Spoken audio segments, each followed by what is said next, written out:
All right, folks. Welcome to Truth Hertz Radio. It's your host, Charles Giuliani. We have a guest lined up for today.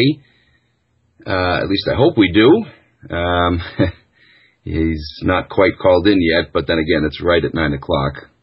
So I told him at 9, so hopefully in the next minute or so. If not, I'm going to call him during the break. But our proposed guest for today is Joseph Farrell. He's the vice president, I guess, if you will, of Adventures Unlimited. You hear the commercial often on Oracle here for Adventures Unlimited Press. He's also the author of a gazillion and one books. The one particularly today that we're going to be talking about is his latest book, Nazi International, where he talks about the wonderful international banking cartel that's been running this planet now for, going back to the 17th century, if you just consider the Bank of England. But as far as all the other central banks, you can trace their history, the European central banks, back to the 19th century. They all were popping up all over the place all during that century, and of course they tried to get one here during that time. Didn't quite work out so well for them, but they finally succeeded in 1913. And today this cabal runs controls the reserves of, the bulk, probably 90 to 95% of the world's reserves, if not more than that. There's very, very few countries left that are not locked into their little grid. And the ones that aren't, interestingly enough, conveniently, or should I say by coincidence, are listed on the Axis of Evil list of countries. Iran, particularly, is one that doesn't have a central bank run by this cabal.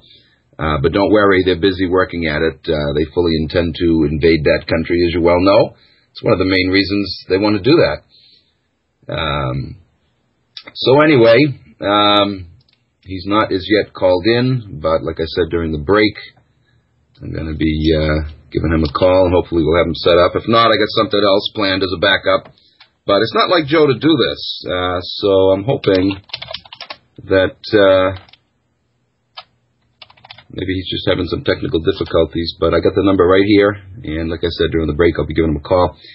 In the meantime, guys, once again, if any of you haven't read any of my books, if you've been interested to check them out, I've got Piercing the Fog of 9/11, The New World Disorder, An Alternative View of the Distant Past. All these books are fully documented, fully referenced. They're fascinating readings. And, of course, there's still time if you want to give them away as Christmas gifts. Great way to wake people up to the truth about the New World Order, the truth about 9/11. The Alternative View of the Distant Past book is fascinating if you're interested in ancient history, world history, as well as human history. It covers some incredible, mind-blowing topics, among them advanced ancient technology. Diffusionism, the idea that ancient cultures reached here long before Columbus, reached the Americas long before Columbus. So go to Amazon.com, type in my name, Charles Giuliani, Giuliani, and check them out. As always, folks, if money's an obstacle, you can email me, and I'll be happy to send you the PDF format. All right, we're going to a short break. I'm hoping to have the guest on when we get back. Stick with us, folks. Okay, folks, welcome back to Truth Hertz Radio. Your host, Charles Giuliani. We do have our guest on.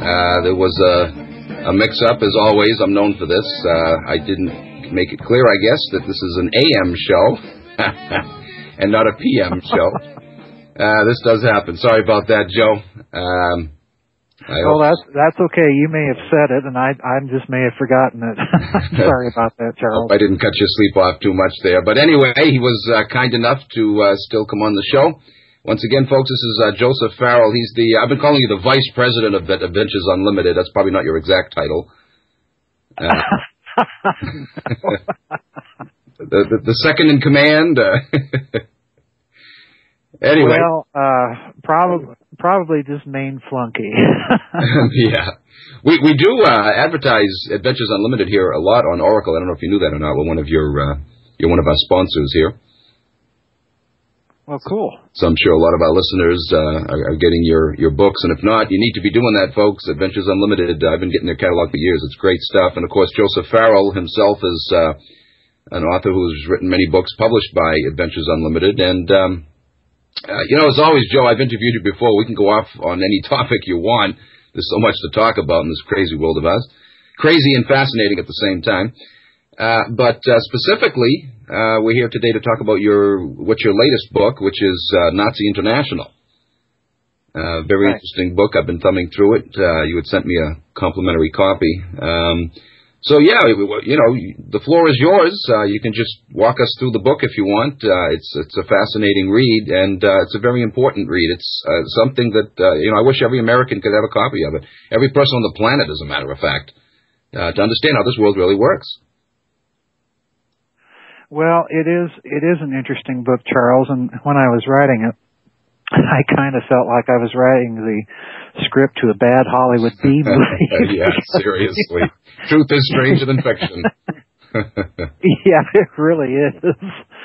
But no, it's basically the premise of the book is that I pick up where many authors have gone before, namely that the Nazis survived World War II. But in my case, I qualify survival a bit differently, because I don't think that Nazism survived in just a few little hideout enclaves. I believe it survived in a major way. In other words, it was well financed, it was well organized, it had an intact chain of command, a structure, an organizational structure. And additionally, I kind of key it around three figures that emerged in all of my books. One of them being, of course, Martin Bormann, who was the actual de facto head of the Nazi Party. And he also was the Nazi Party's financial genius. When you think of Bormann, you can think of Dick Cheney, but without the warmth and charm. But I do think that Bormann did survive the war, that he made his way to Argentina, where he then headed up this post-war Nazi International. Mm-hmm. Second figure that I think escaped was actually a very significant figure. Very few people actually know about him, but his name was Heinrich Müller. He was the actual head of the Gestapo. In other words, this was the man that was the head of all of the Third Reich's counterintelligence. So with the second man, with Bormann you have finance, with Müller you have counterintelligence and espionage and someone who knows how to run security for this organization. The third man that I think survived and made his way to Argentina, another very significant fellow. His name is SS Obergruppenführer Hans Kammler. Now his significance is that he, by the end of the war, was in charge, Charles, of all of the Third Reich's secret weapons projects. And I do mean every last one of them. The rockets, the jets, infrared sights, digital computers, you name it, he was in charge of it. And unlike Igor Vitkovsky and some other authors who speculate that he made his way to this country and found his way into our black projects, I believe that he actually made his way to Argentina. So with this triumvirate, what you really have is finance, security, and secret research. And this is exactly what I believe that this post-war Nazi organization was involved with. So a lot of the technology we have today is what little they've trickled out to us, that is. There's a lot more that they have that they're suppressing, but it's all a direct outgrowth of that, isn't it? Well, I think so. And the other thing that's important here is I believe that this organization is still in existence. In other words, if we look at what Bormann was doing towards the end of the war and then afterward, what he really did was, and it was very clever, he, so to speak, orchestrated the divvying up of the technological spoils. So in other words, he saw to it that the United States got the rockets, the jets, and so on and so forth. And incidentally, one of the things I argue in the book is that he also saw to it that the Manhattan Project got a crucial stock of fissionable U-235 for our atomic bomb program, as well as other crucial atomic bomb components, infrared fuses, and so on and so forth. To the Soviet Union, he made sure that they received one of the premier German atomic scientists and inventors, a fellow by the name of Baron Manfred von Ardena, who was incidentally a fellow that I discovered when I was researching my first book on the Nazis, was a fellow that actually won the Soviet Union's Stalin Prize for his work in helping the Russians get the A-bomb. He was the only non-Russian ever to win that prize. So he is a very significant figure. But what you have with Bormann doing this divvying up the spoils is very interesting, because what he did, Charles, was he saw to it that the Eastern Bloc and the Soviet Union and the Western Bloc and the United States got roughly an equal division of the technological spoils. In other words, he's driving a post-war stalemate. But the really good stuff, the Bell Project and some of the other very advanced aerodynes and secret research that the Nazis were doing, he saw to it that they retained control of that in this post-war Nazi international organization themselves. So that's the story in a nutshell. Did he coordinate the Operation Paperclip? We know, of course, that many Nazis were recruited by the U.S. government that should have, supposedly gone to trial, but no, they were brought over here. And was he involved in that?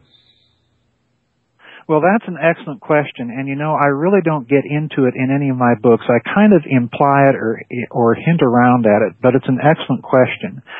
And thus far, I'm going to kind of crawl out on a branch here and offer a guess.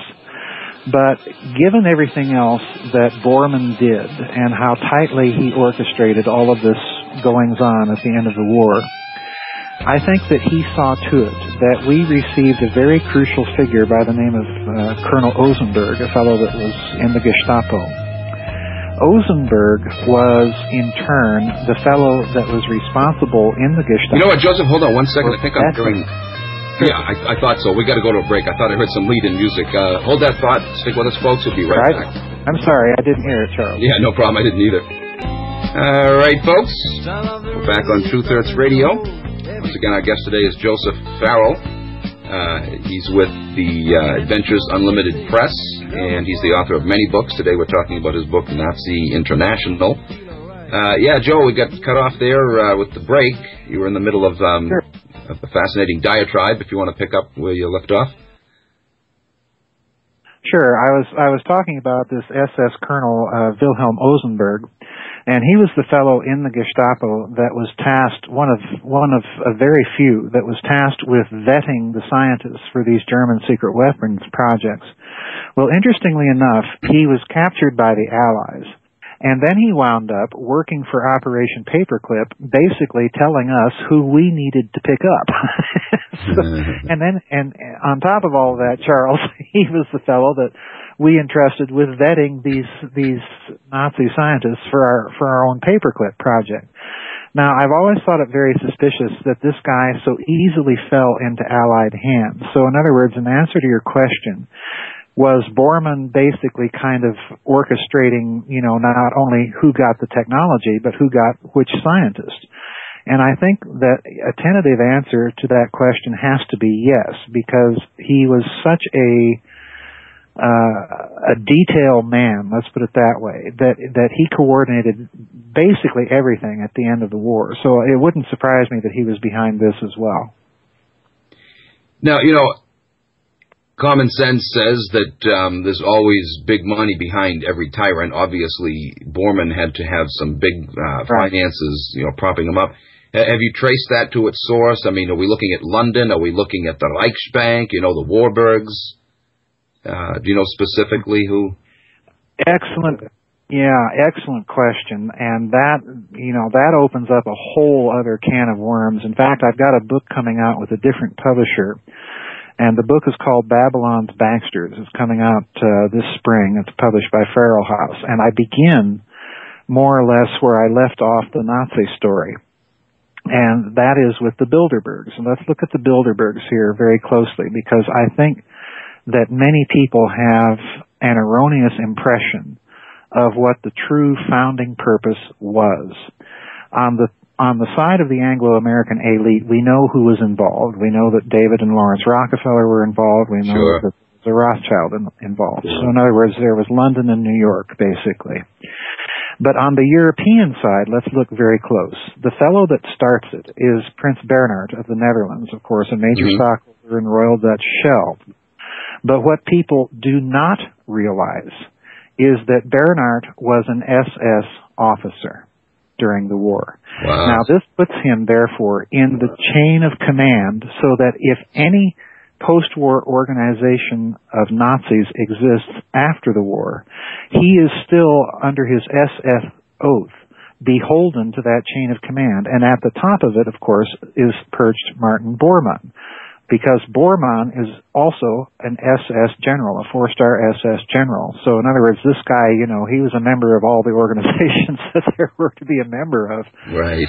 But basically, this makes Bernhard a fellow who's going to report to Bormann. Additionally, if you look closely at the attendees at that very first Bilderberg meeting, and then the first few years, I'd say up to the even up to the mid-60s, one of the regular attendees was a fellow by the name of Dr. Hermann Josef Abs.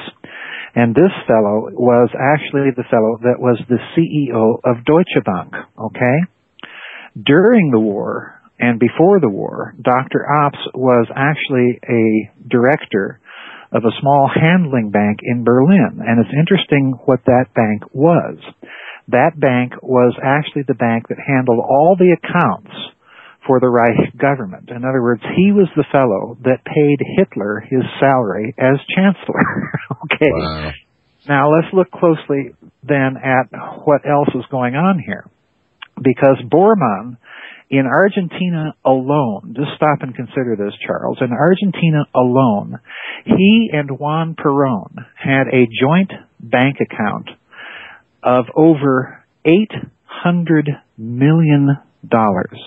Now that's a hefty chunk of change, especially even today. That's just in even today. But that's just in Argentina.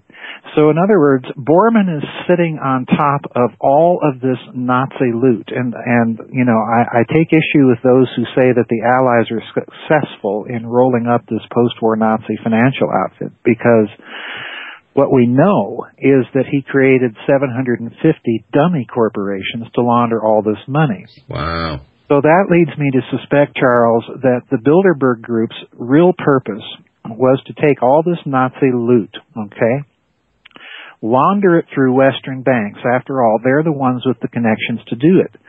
So the Bilderberg Groups represent what I think is kind of a post-war secret détente between the Anglo-American elite on the one hand and this post-war Nazi international on the other. Because what Bormann is doing is making available to them all of this cash and liquid assets and hard assets, platinum, diamonds, you name it, that they can keep off the books and then in turn expand their ledger credit-making ability and then turn right around and put that money back into Europe as part of the Marshall Plan, okay? A lot of that money comes through the Nazis themselves. Wow.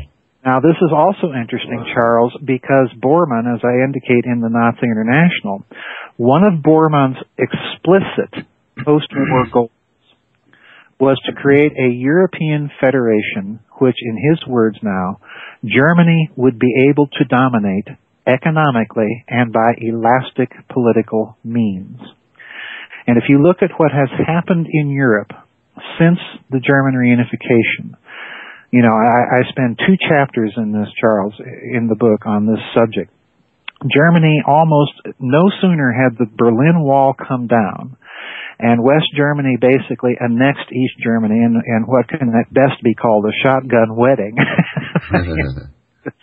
Old habits die hard. Yeah. But Germany no sooner was reunited than it began unilaterally the process of cracking up Czechoslovakia, of cracking up Yugoslavia, and in the latter case, just as soon as Croatia had declared its independence from Yugoslavia, Germany unilaterally recognized that breakaway nation over the protest of London and Washington and Moscow.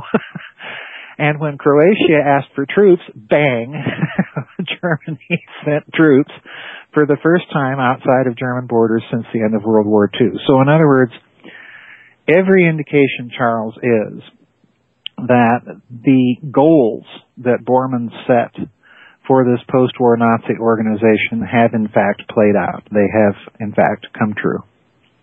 Wow. Very interesting. Well, we know that history, the way it plays out is, just a pageantry show for the dumb masses. This stuff is always planned way in advance in a boardroom. Yeah. All the world is a stage. Shakespeare was right about that. And we're just the actors caught up in this facade. Sure, go ahead. Well, the facade is interesting that you mentioned that because, there's another grisly, dreary aspect of this Nazi international story. And that's Muslim radicalism, okay? Now, to me, folks, the thing that really scared me was that prior to the war, the SS and the Gestapo had a lot of contacts inside the Muslim radical world, okay? One of the fellows that they had definite contact with. Oops, is that? Yeah. We're going to go to a break, but definitely going to pick up when we get right back. And folks, if you want, call in 512-904-8014. 512-904-8014. Hope to hear from you during the show. We'll be right back. All right, folks. Welcome back to Truth Hurts Radio. Your host, Charles Giuliani. Our guest today again is Joseph Farrell from Adventures Unlimited Press. He's talking today about his latest book, Nazi International. And once again, folks, if you want to call in during the course of the broadcast, he'll be here with us for the full 2 hours. The number to do that is 512-904-8014. Again, 512-904-8014. If you're not able to dial long distance for free, a lot of people have, those plans now. Most people do, I think, that you can call unlimited, without a charge. But if you don't have that privilege, we do have a toll-free number, 866-841-1065, 866-841-1065. So give us a call. We'd love to hear from you during the broadcast. So, before the break, Joe, you were talking about radical Islam and its connection with all of this. If you want to pick up from there, this is fascinating stuff. Yeah, it's what I ran across, Charles, was a really very peculiar connection between Nazi espionage activity in Egypt and then also in Iraq prior to World War II. And I was talking about the radical Egyptian fellow by the name of Bana, but there's another connection I want to mention, and that's a fellow by the name of al-Husseini. He was the Grand Mufti of Jerusalem, in other words, kind of the senior Islamic clergyman for Jerusalem. And he made contact with the Nazis, and this guy, he's a real piece of work, because he was involved in the Nazi spy ring inside of Iraq. He helped the Nazis plan the overthrow of the British puppet government there, which they were successful in doing. And, of course, the British basically had to mount an invasion of the country to topple that government, that Nazi puppet government. And as a result of that, this Grand Mufti of Jerusalem made his way from Baghdad to Berlin, where the Nazis gave him sanctuary. They made him kind of the senior SS chaplain, I guess you might say, SS Muslim chaplain to the Waffen-SS, and in return for that, the Grand Mufti recruited about 120,000 Bosnian Muslims for the Waffen-SS to go fight, in the Soviet Union. As the war drew to a close, the SS offered an airplane to him to get him out of Nazi Germany and down to Egypt. In other words, when Nazi Germany barely has anything that can fly, it's offering this guy an airplane to get out of Nazi Germany because they wanted to utilize his connections in Egypt. So he goes back to Egypt. Now, here's where the story gets interesting. If you thought it wasn't interesting by now, this is where it I just have to interject really quick. This is so reminiscent of what happened on 9/11. Nobody else could fly. All the planes were grounded, but Bush is flying out his Saudi buddies back home that day, that afternoon. Right. Unbelievable. Anyway, yeah, go ahead. Yeah. Speaking of Nazis. Makes it back. Right. Well, he makes it back to Egypt. And once he's in Egypt, again, he starts his cells of radical Muslims. And, of course, the Nazis still have their intelligence cells there. So they get into cahoots. Now, here's where it really gets interesting. This radical Muslim cell that's kind of playing hanky-panky with this Nazi organization is successful, and with the CIA's help, topples King Farouk of Egypt and installs eventually a fellow by the name of Gamal Abdel Nasser, who some of your listeners may remember. Mm-hmm. Nasser then turns around and invites in a bunch of quote-unquote West German government advisors. Now let's look closely at who these advisors are. Because one of them is SS Colonel Otto Skorzeny. He was Hitler's favorite SS commando. He was the fellow that helped rescue Mussolini after the Italians toppled him. So Skorzeny goes to Egypt. Another fellow is an SS general by the name of Farnbacher.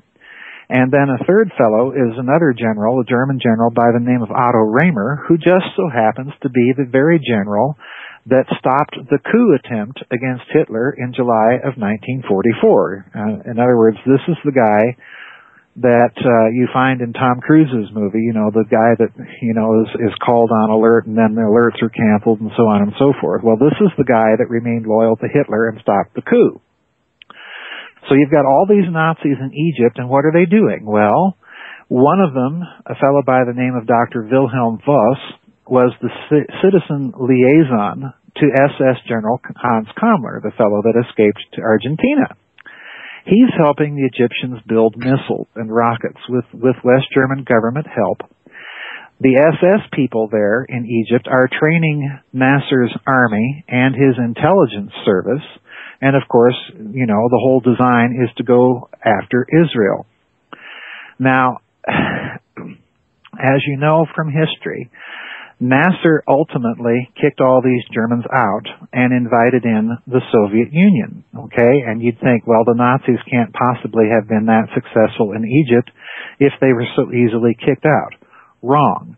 Because the fellow who's in charge of the Arab desk inside the Soviet Foreign Ministry is another former Nazi.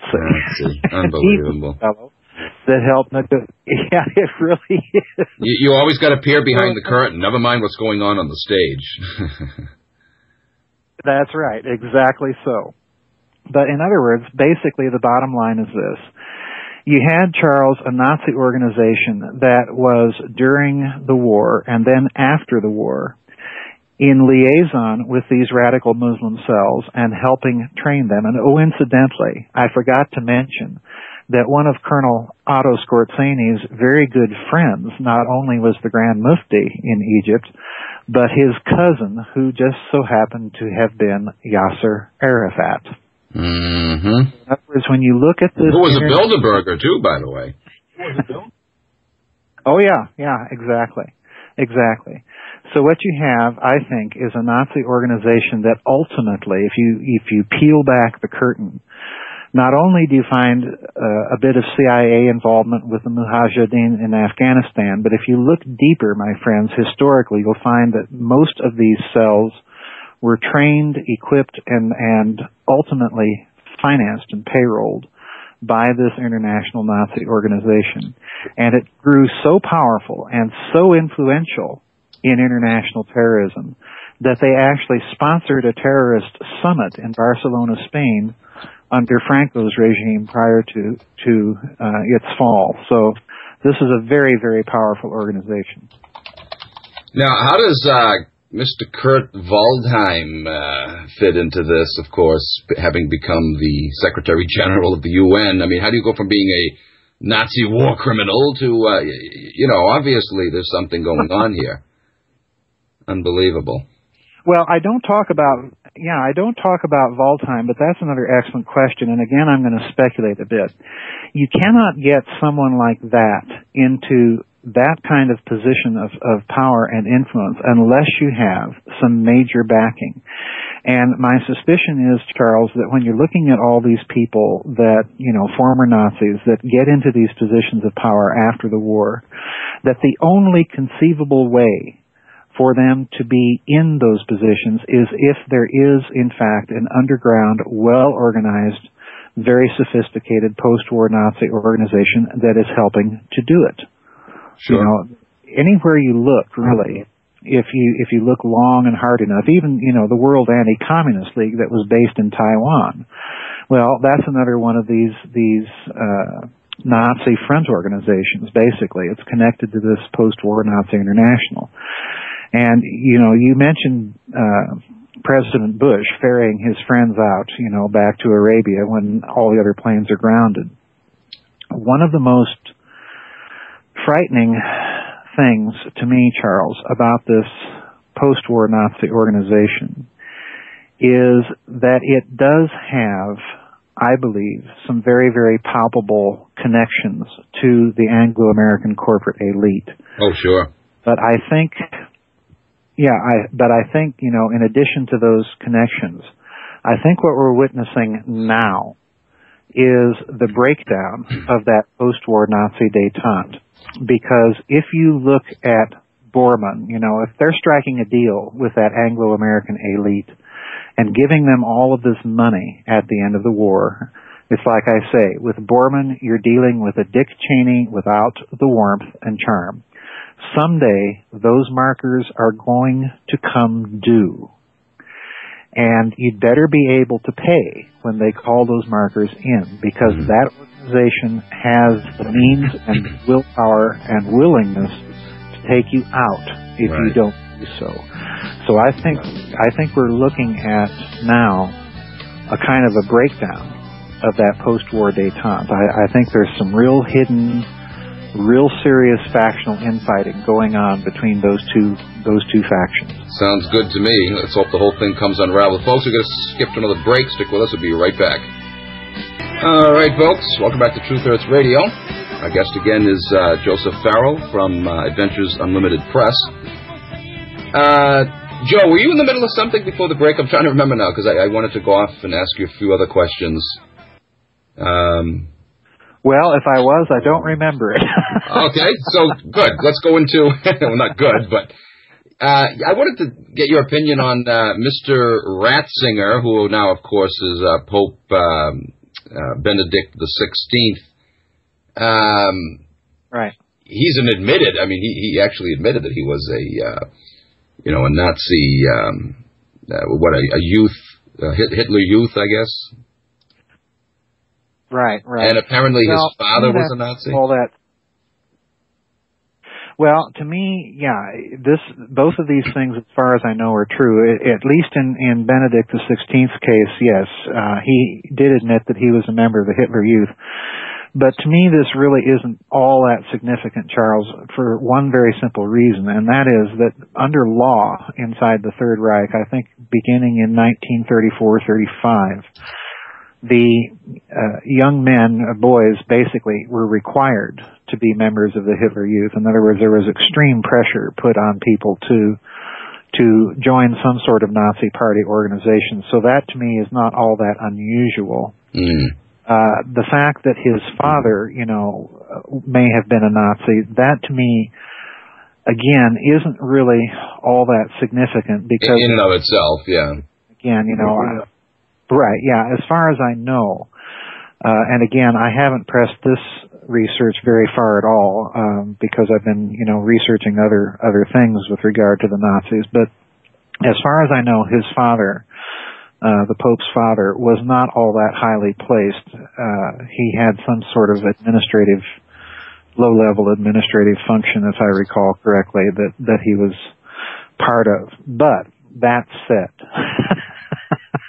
That said, it is interesting to me that within the context that I paint in the Nazi International, that there is apparently a very widespread, very hidden, very secretive Nazi organization still in existence in Europe. And the reason I say that is that if you look very closely at the German reunification itself, it is very apparent that those forces inside of what used to be East Germany that were pressing for reunification were, in fact, predominantly neo-Nazi cells.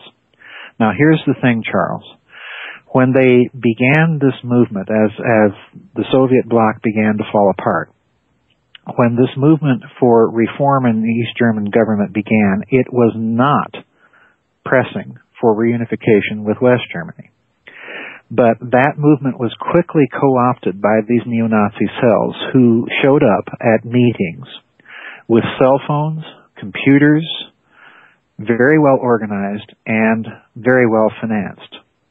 Now, Charles, you cannot tell me, or you cannot have, within Eastern Europe, communist Eastern Europe, all of these neo-Nazi cells suddenly pop up if there is not an underlying intelligence network in place helping them organize. Sure. And as I document in the Nazi International, most of that money and organization was provided by the West German Bundesnachrichtendienst, which is their kind of CIA. And the important thing to note about the Bundesnachrichtendienst is that it is the progeny of the Nazi military intelligence network in Eastern Europe and the Soviet Union that was headed by the Nazi general Reinhard Gehlen. Now, who's he? Well, he just so happens to be the general that struck the private deal with Alan Dulles in Zurich, Switzerland, that basically allowed that whole military intelligence organization of his inside of the Eastern Zone and inside the Soviet Union of about 4,000, count them, 4,000 Nazi agents to remain intact after the war under the nominal control of the United States. And that organization, when the CIA was chartered into law, that organization effectively became our operational and analytical Soviet desk. All right? So in other words, when the CIA was created, Charles, basically no sooner was the ink dry on the National Security Act of 1947 and Harry Truman's signature than its civilian character and charter had already been compromised, because basically that means it's nothing but a front for a house of Nazi spies. Sure. Yep. Scary. Big facade. You know, this gets more and more twisted the more you look into it. How do you see Zionism fitting in with this? Because the appearance is that, you know, there's this big movement for to bring these Nazi war criminals to justice, and right. But yet, on the other hand, when you look back at Hitler's regime, it was funded by Zionist bankers like the Warburgs. Yes, Max Warburg. There's actually a very famous document that has both Hitler and Max Warburg's signature on it for a small loan that was made to the Nazis, I think in 1937, 38, somewhere around there. Yeah. But the interesting thing, Charles, and again, I don't talk about the Nazi connections with Zionism in the book because that is such a hot potato. It is. And I don't want people to get, it really, really is. I don't want people to get the wrong idea either. My brother-in-law was a Jewish man. So, you know, there's not a speck within me of anything anti-Semitism or anti-Jewish or whatsoever. Right.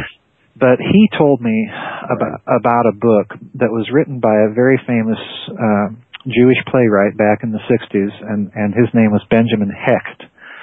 And the book is called simply Perfidy. And so I went out and I got this book on his recommendation and read this thing, and I was just floored. I was dumbfounded, Charles, because the book is about the trial in Israel of a Jewish doctor by the name, I think, of Rudolf Kostner. And this doctor was an avowed Zionist. But he had actually helped, during the war in Hungary, had helped Eichmann round up some of his own people, in other words, his own Jewish people, and send them off to the camps. And his motivation ultimately for doing this hideous activity was to create a climate of opinion in the post-war world that would be in favor of a Jewish state. And the connections are much murkier. I've got right in front of me on my, one of my to-read piles.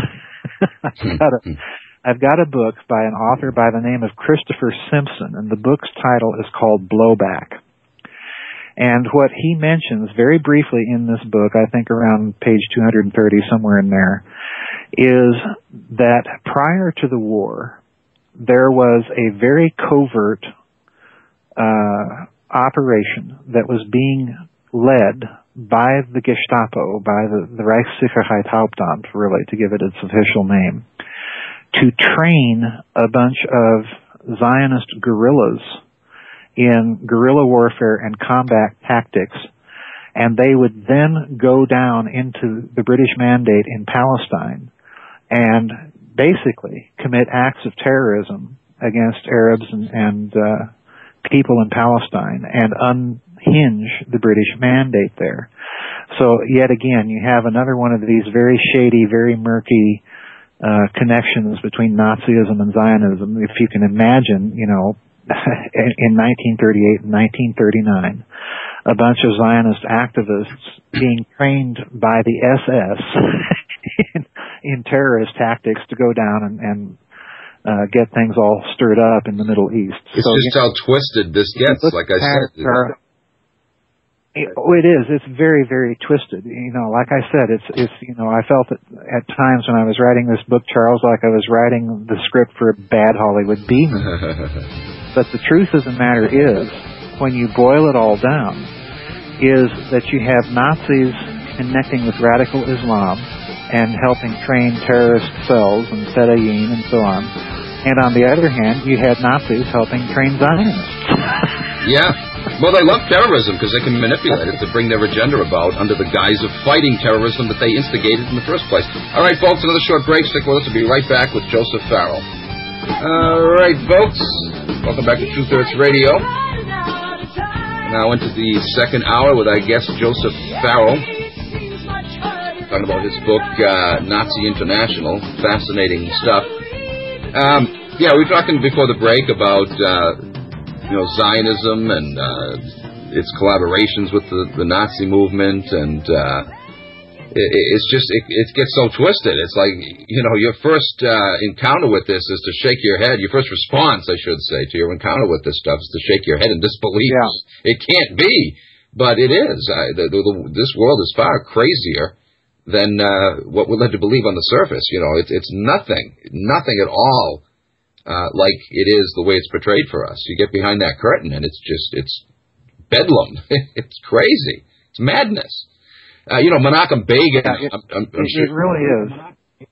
Yeah, I was just going to mention this really quick. You probably heard of this quote, but years ago, Menachem Begin was asked, are you behind the terrorism in the Middle East? Because, of course, he was the founder of a terrorist organization. And his response was, I am behind all the terrorism in all the world, And yet here they are talking about Muslim fanatical terrorism, and yet very often when there are actual Muslim terrorist attacks, a lot of times, it's the Mossad behind it. Well, the problem is, Charles, I think that it's like you say, we have to start looking behind the curtain. And at least as far as I'm concerned, behind this particular curtain, in other words, the Nazi curtain, if you pull that curtain aside, it's like I said before the break, you have an historical pattern that was set up prior to and then continued during and then after the war, where you had the Nazi Party and its vast, vast organizational power that was behind both Zionist and radical Muslim terrorist cells, training both of them. So, if we grant the premise that they were in existence and still are, then I think you have to write down to their influence much of the activity on both sides. In other words, I would hesitate to say that all of this terrorist activity is ultimately coming from radical Muslims on the one hand, or ultimately coming from radical Zionists on the other. I think there may be an even deeper and much more hidden hand at work, and that hidden hand may in fact be something like this Nazi International that I've been describing. Wow. Well, I mean, there's no question when you look at world politics, there's no question it's a Naziistic philosophy. I mean, you know. Oh, yes. Their rhetoric isn't matching up with their actions, the way this world is being run. And like we have been saying through the whole broadcast, you go to the highest levels and you find not only Nazi-sounding names, but actual Nazis. People that, you know, how come they're not being hunted down? Yeah. You know. By the way, as we speak here... again, you know, that... Go ahead. Well, again, you know, that's an excellent question as to why they're not being hunted down. And again, I don't address that question directly in my book, but I think it's an excellent enough question that I should try and speculate a little bit. You know what? Can you hold that thought? I forgot. This is a first short segment. Sure. We actually have a break. Yeah, but do hold that thought, please. We'll pick up when we get back. Stick with us, folks. Short break. All right, folks. We're back on Truth Hurts Radio. Again, this is your host, Charles Giuliani. We're joined today by Joseph Farrell, talking about the Nazi international crime cabal and how, Hitler's regime never disappeared. It just went underground and behind the scenes. The Nazis and those who funded them have been pulling the strings ever since. You were on to something there before the break, Joseph, if you want to pick up from there, if you can recall. Yeah, I was talking about the apprehension of some of these Nazis after the war. You know, you were talking during the break about this case over in Aachen, Germany, about a fellow that was being tried for murder. Well, in my opinion, and it's an excellent question, I don't really get into it in that book or any of my other Nazi books, but I want to speculate a little bit because I think it's a very valid question. What I think you have with the apprehension of some of these people like Eichmann, you know, the big case where the Mossad went into Latin America and actually pulled him out of there and took him back to Israel and tried him and hung him, or Klaus Barbie or any of these people. I think what you have, Charles, is a case of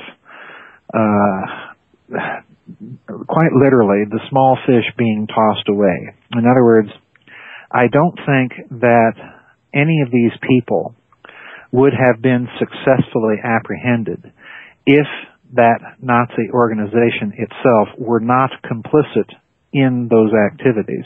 Mm-hmm. If they weren't willing to turn these people over to the West or to Israel for trial, which certainly, you know, they certainly deserve trial.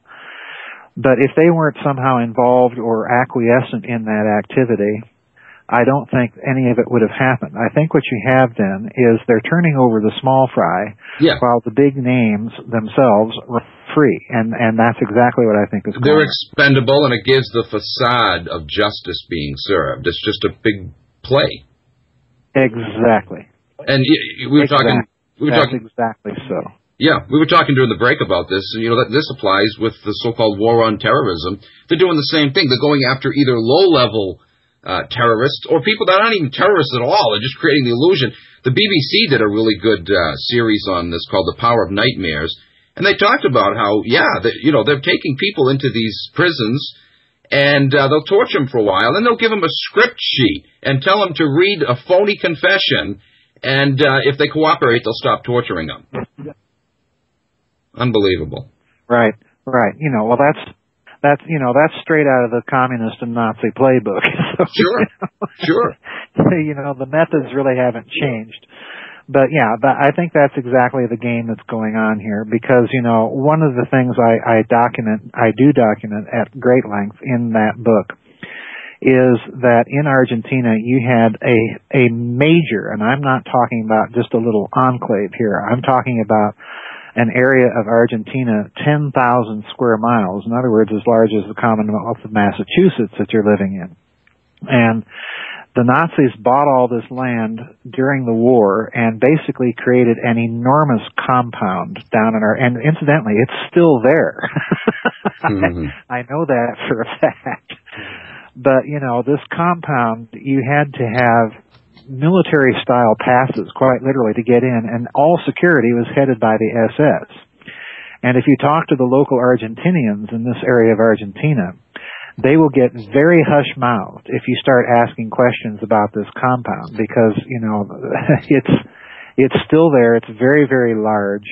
And additionally, one of the things I point out was that it was directly connected, and this is a very important point, and I hope the listeners really pay attention to this one. It was connected to post-war, independent Nazi research that was continuing to develop some of their most secret wartime secret weapons projects. So in other words, what I'm saying is this organization was large enough to fund, orchestrate, and continue secret weapons research on its own in its host country of Argentina. You've written whole books on that subject too, haven't you? Oh yes, yeah. To me, the major interest in the story, the Nazi story, has always been the technology, because, you know, if you look, Charles, at the 12-year existence of the Third Reich, the technological explosion in that country was absolutely mind-boggling. You know, night vision, the first steps and very significant steps are taken towards the transistor, digital computers. I mean, you name it, they were doing it. And the only way I can rationalize this, Charles, this explosion, is that they were thinking so completely outside the box that it made all of this possible. But the scary part, again, to me, is that they continued the most sensitive and most secret research in their own independent Nazi hands after the war. So in other words, Bormann is giving away jet airplanes and rockets and atomic bomb components to the United States and the Soviet Union, but the really good stuff he's keeping to himself. Sure. Sure. You know, if you stop it, you know, and consider that, you know, this organization is still in existence, in my opinion, then they've had 60 years to perfect some of this stuff. Yeah. So, you know, basically the sky's the limit. Well, there's no question. I mean, we can go off in any number of directions from here. I mean, there's so many aspects to this. But, yeah, it's a question of technology. You know, I recently was looking into cold fusion. In fact, I put an outline together for a show I want to do on that in the future. There's a good example. You know, this major discovery was made. It was repeated by universities around the world, and they got, you know, pretty much the same results. There's no question that there was something very, very unusual going on. And the whole thing was suppressed. I mean, especially here in this country, you know, the original discoverers, was it Fleischmann and Pons? Pons. They were attacked in the media and basically called crazy and, you know, even accused of lying and forging data and, you know. So there's a great deal of technology that's being suppressed that they don't want us to know about, that they want to have a monopoly on. Well, it's interesting, Charles, that you mentioned cold fusion because this secret research project in Argentina that I was talking about, I spent 2 chapters on this project in the Nazi International. It's a very, very significant project. It was headed by a Nazi scientist by the name of Dr. Ronald Richter, okay? And the only reason that we know this project existed is that Juan Perón was sort of kind of sponsoring it. He was the front man for this project. And he came out in 1951 in Buenos Aires and gave a press conference and announced to the world that Argentina had just successfully learned the secret of the hydrogen bomb. Okay? Wow. I tell you what, we got to go to another break. Boy, you always come up at the most inopportune moments. But I definitely hold that thought. We'll be right back, folks. Want to get more into this? Stick with us. All right, folks. Back on Truth Hurts Radio. I'm joined today by Joseph Farrell, again talking about his book, Nazi International. Before the break, Joe, you were talking about the H-bomb and the research being done in Buenos Aires. Yeah, let's pick up there. The project was headed by this Nazi scientist by the name of Ronald Richter. And after Perón introduced him, of course, the world press just absolutely denounced the idea, because this was fully 8 months before the United States had exploded its hydrogen bomb. So, here's little Argentina saying that, okay, we've learned the secret. But when you dig into this project, what's really interesting is that when the world press denounced it, Perón began to get suspicious about it.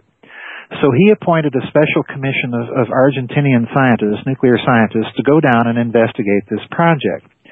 And when they did, and incidentally this project was located within 100 miles of that big Nazi compound, okay, out in the boonies.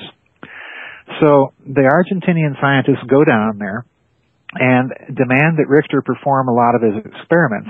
And when he does, Charles, the amazing thing is that this guy behaves like a complete fool, a complete goofball. He forgets to turn on his measuring equipment. He puts his radiation detectors behind the shielding for the experiments where it will not detect anything and do him no good whatsoever. Wow. He does just all sorts of crazy oddball stuff. So, of course, the commission goes back to Perón, and I reproduced the documents in the book. I reproduced the commission's own findings so you can read what Perón read, okay? And basically they denounced this guy as being nothing but a fraud and a mountebank, okay? Now, put yourself in Perón's shoes for a moment. Perón may not have understood the science, okay, but he understands this Nazi scientist's behavior. It isn't consistent with someone trying to save a project. Right. So what does he do? He sends off to his good friend, Prince Bernhard of the Netherlands, to provide a Dutch physicist to go down and find out about this project. Well, we don't know what the Dutch physicist said, but eventually Perón shuts the project down. But now, 4 years after this happens, all of a sudden, the United States Air Force shows an interest in just exactly what was this Nazi scientist down there doing. So they quietly and secretly interview this guy, and I, again, reproduce all of these documents in the book. And so Richter tells them, basically he's been under house arrest in Buenos Aires for this whole time and barely surviving. So he tells the Americans everything he knew, hoping to get a position in Operation Paperclip. And basically what he said was that he was doing controlled plasma fusion experiments, okay? But that's not the end of the story. Wow. Because what Richter told them was that in his estimation, based on work that he had begun in Nazi Germany, get this, in 1936, okay, that he had discovered some anomalies in rotating plasmas that led him to believe that they were a key technology for being able to tap into, and here it comes, the 0-point energy.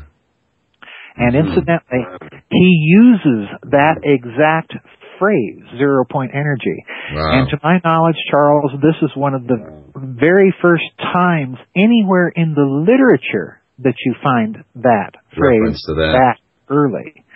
So, way back then. The really, yeah, and so the Air Force decides, well, we don't really know what to do with this guy. They're unable to make up their mind. They come down, typical government fashion. The guy is both a fraud and a mountebank, and he's a mad genius, working so far ahead of the curve that he's working in the 1970s. As I said about anybody who treads on forbidden ground, yeah. Exactly. But now here's the real key. This guy, when you examine exactly what he was doing, if you examine the German company that provided him his equipment, when you learn what he was working on in Nazi Germany, all of the indicators are that he was involved with the Bell Project. I don't know if you know what that project is, but basically he was continuing that project. Okay, well, I'll tell you what the Bell is, because it's a very, very important part of this story. In fact, I wrote several books in the Nazi series, beginning with the SS Brotherhood of the Bell, on this particular project. The Bell was Nazi Germany's most highly classified secret weapons research project. Is this the UFO type stuff? By Kriegsentscheidend. Yeah, it's sort of. It was classified Kriegsentscheidend, which means war decisive, okay? It was classified, in other words, higher than their atom bomb project, which incidentally, I believe and argue in the very first book that I wrote on Nazi secret weapons. It was classified higher than their atom bomb project, which I believe to have been successful, okay? So in other words, to the Nazis, the atom bomb is already kind of old hat. Okay, it's not really to them all that significant. What the Bell was, in a nutshell, Charles, was a gateway technology that the Nazis were investigating for three things, for three purposes. They were investigating it as a means of free energy to free Germany from energy dependence on foreign nations. They were investigating it as a means of field propulsion. And finally, they were investigating it as a doomsday weapon, because if you can tap into the 0-point energy, if you weaponize that, you have a potential weapon that would make a hydrogen bomb look like a firecracker, okay? And this is the project that this Nazi scientist is investigating in Argentina. Now, here's what I think happened. The reason that he acted so strangely and so foolishly for the Argentinian Commission is because when Perón disclosed the existence of this project to the world, the project's real masters, the Nazis that are there in that country, ordered Richter to do anything possible to discredit the project in the eyes of the world so that they could move it elsewhere. Yeah. And that's exactly what happened. Another stage show. I'm curious. The research done by Fleischmann and Pons, was that something that they independently had stumbled upon unwittingly, or were they looking into some of this earlier research that was done to expand it? Do you know? Well, the way that Pons and Fleischmann set that experiment up, I suspect, and again, you're asking just excellent questions, and I'm speculating here in my answer, but from what I know, the way that experiment was set up, I suspect that they had some information that they were never really disclosing to the public. Gave their famous press conference. I strongly suspect that. Now, because they were. Go ahead. Yeah, this delay is messing us up here. Sorry about that. Yeah, I suspect the same thing. I mean, but what does this tell you? These are just two independent researchers on their own, without any real funding. They were putting a lot of their own money into this, as has been the case with many other researchers into cold fusion. But, you know, what's known by the elite scientists that do have the funding, that are working behind closed doors, you know? I mean, if you're telling me back in 1936 they were looking into this, there's no way, you know, this many decades later that they haven't made some serious progress in this area. They're just not telling us about it. This is, wow, there's just so much to talk about. I'll tell you what, another short break. Stick with us, folks. We'll be right back. Okay, folks, welcome back to Two-Thirds Radio. Wow. Our guest here, Joseph Farrell, is just rambling off some amazing and majorly important facts here. 2 hours just isn't enough to talk to this guy. Got to have you on again sometime, Joe, just to talk about the technology aspects. I would love to continue with that for the rest of the show, but there's so many other things to talk about. It's crazy. There's so many directions to go. You know, I'm convinced that when, you know, the early stages of the research in the Manhattan Project, of course, as you're pointing out, was you know, Nazi scientists primarily is where this came from. Oppenheimer made an interesting statement. He was asked once, you know, how does it feel to be a part of the scientific team that developed the first nuclear or atomic weapon? And he said, well, first in modern times anyway. And we know that he was a Sanskrit scholar, and you know, the Mahabharata, right, for example, talks about ancient awareness of that the ancients had an awareness of nuclear technology. And it's a fact that most of the Mahabharata isn't even available to the general public. Only a small portion of it has ever been translated Yeah. I mean, do you think that they were using some of these documents as the basis for their research? Oh, boy. Excellent question. Absolutely, I do. I don't even know where to begin. I know. That's another whole big rat's nest. Yeah, it really is.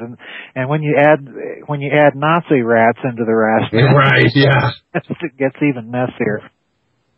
But yeah, I have a book out called The Philosopher's Stone. It's actually published by Farrell House, not Adventures Unlimited. But I do point out that there was a significant figure within the SS by the name of Karl Maria Willigut, and this guy's actual nickname was Himmler's Rasputin. If you can imagine Heinrich Himmler having his own personal Rasputin to be his occult guru, you're getting the picture. Right. But this guy, he's kind of, to me, symbolic of the fact that Himmler had set up within the SS a whole bureaucracy called the Ahnenerbendienst, which translates basically as the Ancestral Research Bureau.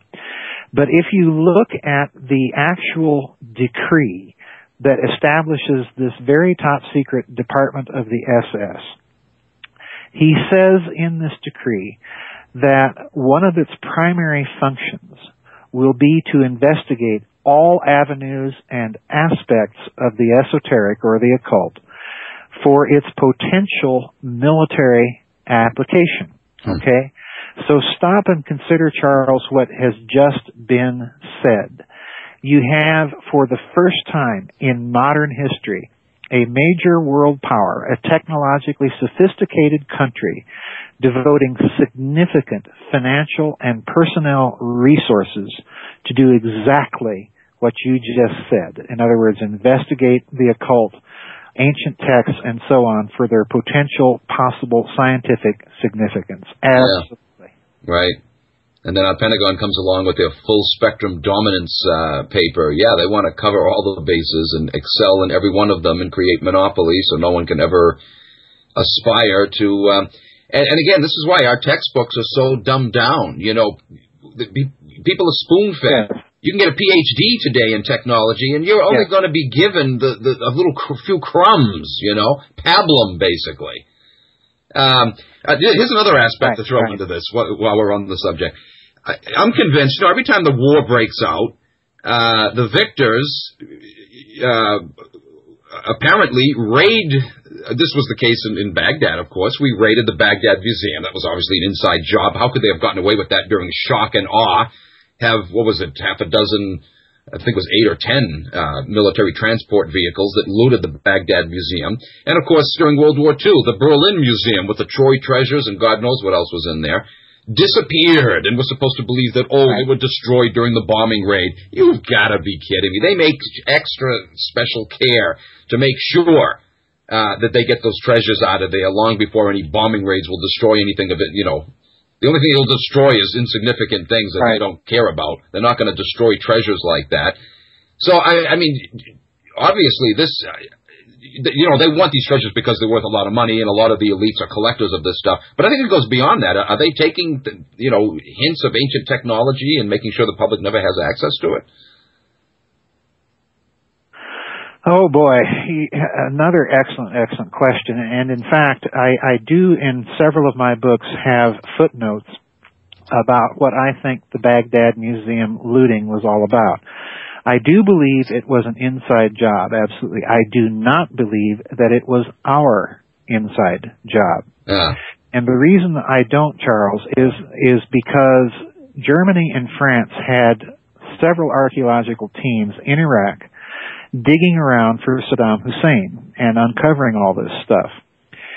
And it is well known that the German BND, their intelligence service, has a very heavy on-the-ground human presence in Iraq to this day, all right? Now, I find the Baghdad Museum looting suspicious, and I believe it to have been either a German or a French inside job. And the reason why is that they're the ones keeping the field catalogs of what they're digging up for Saddam Hussein. Wow. In other words, if you examine the public writings on the Baghdad Museum, the admission is that we really don't know exactly everything that was taken.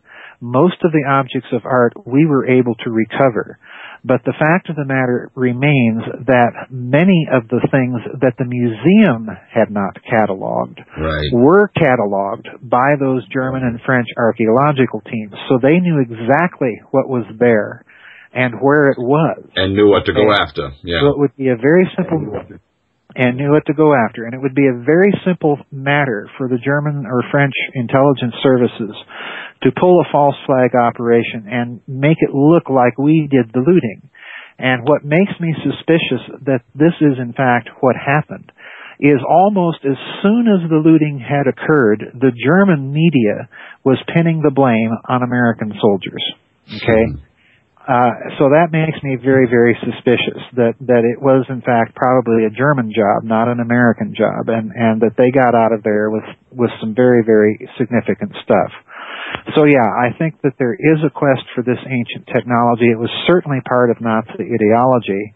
And of course Germany, has long been very, very interested as a culture and as a country in all of this ancient history and proving a lot of this ancient stuff is in fact true. So this explains why they laugh at you when you talk about the ancients having advanced technology. Oh, that's so silly. That's so ridiculous. They don't want you to go 1 inch down that road because, they want to have a monopoly on that. The Baghdad battery, there's no question they had advanced technology.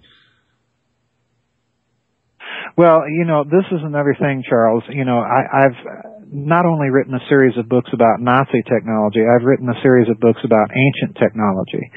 And, the Giza Death Star series, a book called The Cosmic War, which really goes a lot into depth into this stuff. Yeah, it's very good. I've read that. But it's clear to me from examining ancient texts that if you look at them with modern physics eyeglasses, it's very clear that what they are talking about is a very sophisticated physics and a very sophisticated technology that was the product of it. So yes, absolutely, I think that's the case.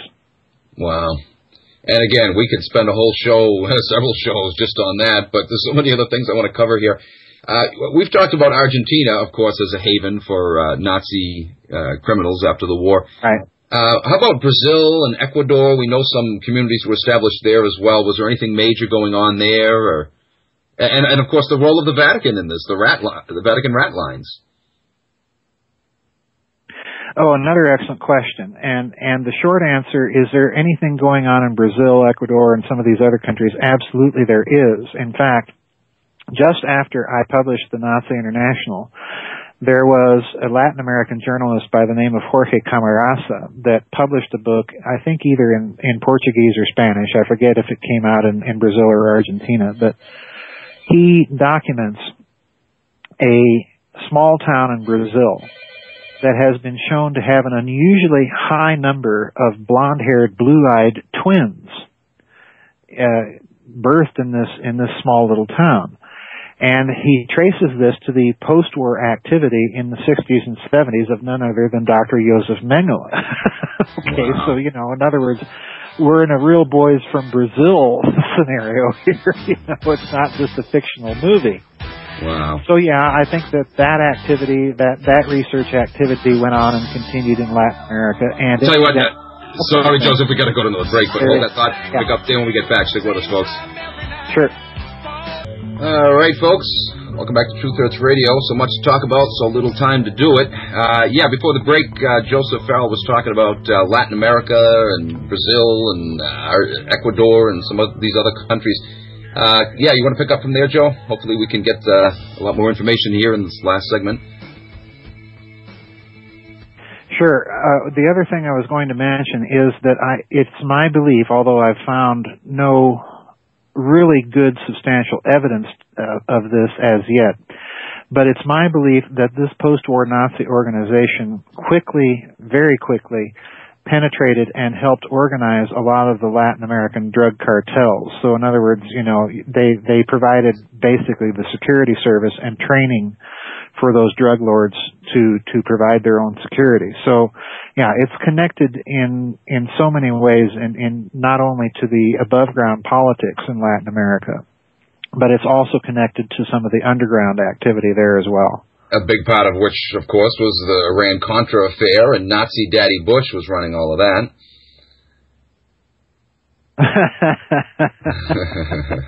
Yeah, it's a many-headed hydra. Yeah, really. Now, the rat lines, if you could touch on that briefly, you know, what role has the Vatican been playing in all of this? It just, again, it gets more twisted the deeper you dig. Well, I don't get into the Vatican aspect of the rat lines. Everybody knows about that. The aspect of the rat lines I get into in the Nazi International is actually Juan Perón's role, which very, very few people know about. And it's a really unusual story because, as you know, Perón actually declared war on Nazi Germany in March of 1945. And as a kid, Charles, I used to scratch my head and wondered, you know, why in the name of sense is he doing that and doing it so late? For one thing, Perón, as well known, was a big Nazi file. He just thought the Nazis were the best thing since sliced bread. Well, I finally found the answer, and it came in his own memoirs. And basically what he said was this. He said that they had been requested to declare war. In other words, hinting that it was actually Nazi Germany itself that asked him to. And the reason he did was, and in his own words, that under international law, that meant that Argentina, as a belligerent, had the right to enter Germany when the end came. And so, he says, we were in a position to provide a great service. Our ships and our planes could go in there and pick up a bunch of Nazis and take them right out of there as an ally of the United States, France, Great Britain, and the Soviet Union, and there was not a thing we could do about it.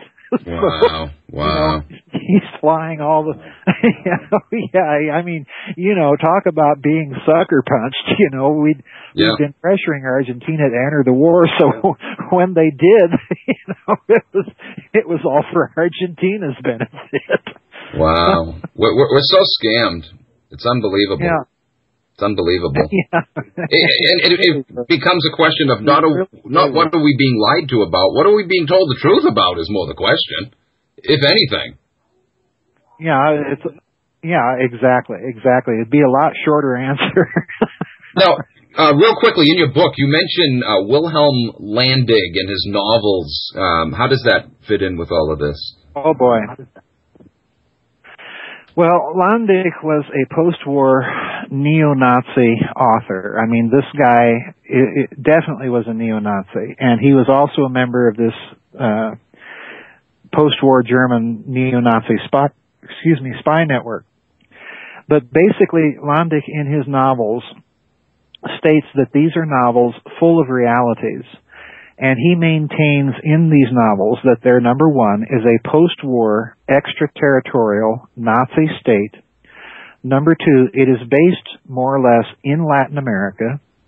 Number three, it is responsible for post-war international terrorism. And the basic goal of it was to internationalize Nazism, but maintain a solidly German core. Now, when were his novels written? They were written in the 1980s. Oh, okay. In 1981. There are actually three of them. But the final thing he mentions is that this extraterritorial post-war Nazi state is also continuing its own secret research into very, very advanced technologies. And of course, for him, that's flying saucers and all that goes with it. Well, the reason I mentioned those novels in the beginning of the Nazi International, Charles, is because when you sit down and examine the actual historical data, when you dig long and hard enough, almost every one of his assertions is in fact true in some way or another. And that's a really frightening thing. And, you know, the novels, you know, I've got the novels. I've actually read sections of them. They're just horrendously bad novels. There's really no way to describe the literary demerits. Yeah. But the message itself is quite revealing. Yeah.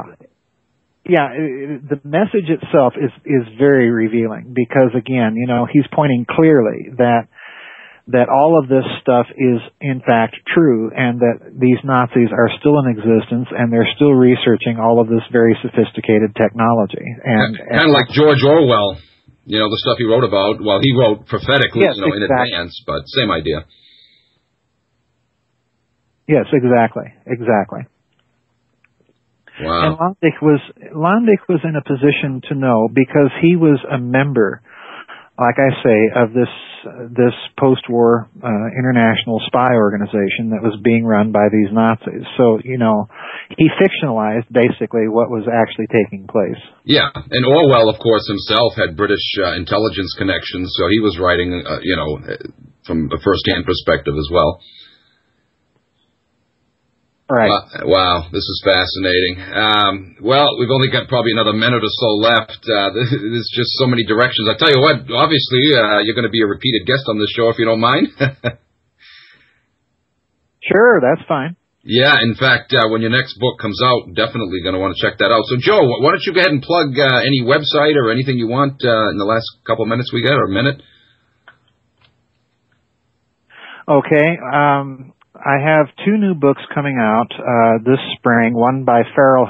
That book is called Babylon's Banksters, and basically that's an examination of the connection between high finance and deep physics since ancient times.